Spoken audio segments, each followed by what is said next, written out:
এই বাংলাদেশের মুসলমান যারা রয়েছে শান্তিপ্রিয় মুসলমান, এই বাংলাদেশের মুসলমান যারা রয়েছে তারা যেমন নিজেদের ধর্মের প্রতি তাদের সহানুভূতি রয়েছে, অন্যান্য ধর্মের যারা রয়েছে তাদের প্রতিও তাদের সহানুভূতি রয়েছে।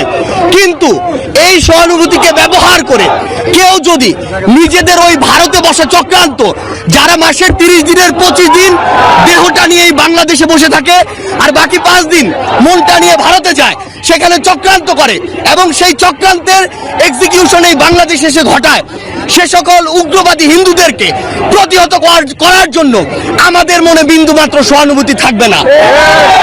আমরা আমাদের জায়গা থেকে স্পষ্ট করে বলতে চাই, আমরা অনেক সহ্য করেছি, আমরা আমাদের জায়গা থেকে সর্বোচ্চ উদারতা দেখিয়েছি।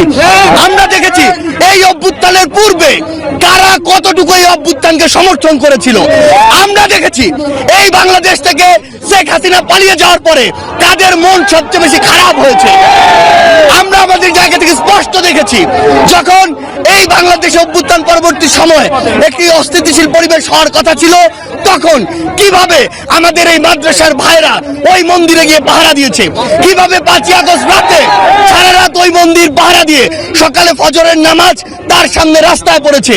সেখানে এই সহানুভূতিকে কেউ যদি প্রশ্রয় হিসেবে দেখে, আমরা স্পষ্ট করে বলে দিতে চাই, শুধু অন্তর্বর্তীকালীন সরকার নয়, বৈষম্য বিরোধী ছাত্র আন্দোলন নয়, জাতীয় নাগরিক কমিটি নয়, পুরো বাংলাদেশ একসাথে এই সকল উগ্রপন্থীদেরকে প্রতিহত করবে। আমরা আমাদের জায়গা থেকে স্পষ্ট করে বলতে চাই, এসব ইসকনের নামে যেসব উগ্রপন্থীরা বিগত 16 বছরে অসংখ্য অপকর্ম ঘটিয়েছে, ফ্যাসিস্ট আওয়ামী লীগ এ সকল অপকর্মকে মানুষের সামনে আসতে দেয়নি। তারা ইসকনের এই সকল অপকর্মকে মদত দিয়েছে, প্রশ্রয় দিয়েছে, আশ্রয় দিয়েছে, লুকিয়ে রেখেছে।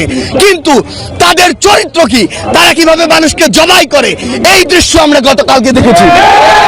আমরা আমাদের জায়গা থেকে স্পষ্ট করে বলতে চাই, বাংলাদেশের মানুষ যেমন সকল ধর্মের প্রতি সহানুভূতিশীল, একইভাবে সকল উগ্রবাদীদের বিপক্ষে তাদের রক্ত গরম হয়ে সর্বোচ্চ অবস্থানে যেতে, তাদের বিরুদ্ধে দাঁড়াতে, তাদের প্রতিহত করতে বিন্দুমাত্র দ্বিধা করবে না।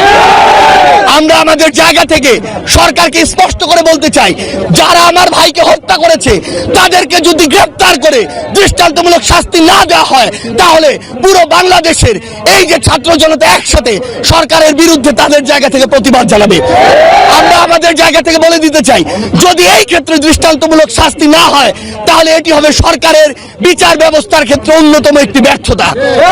আমাদের জায়গা থেকে স্পষ্ট কথা, এই যারা ইসকন নামের যারা এই উগ্রপন্থী একটি মনোভাব বাংলাদেশে ছড়াচ্ছে, হিন্দুত্ববাদী মনোভাব বাংলাদেশে ছড়াচ্ছে, তাদেরকে অবিলম্বে নিষিদ্ধ করে বাংলাদেশের স্থিতিশীলতার জন্য, শান্তিপূর্ণ পরিবেশের জন্য তাদেরকে অবিলম্বে নিষিদ্ধ করতে হবে।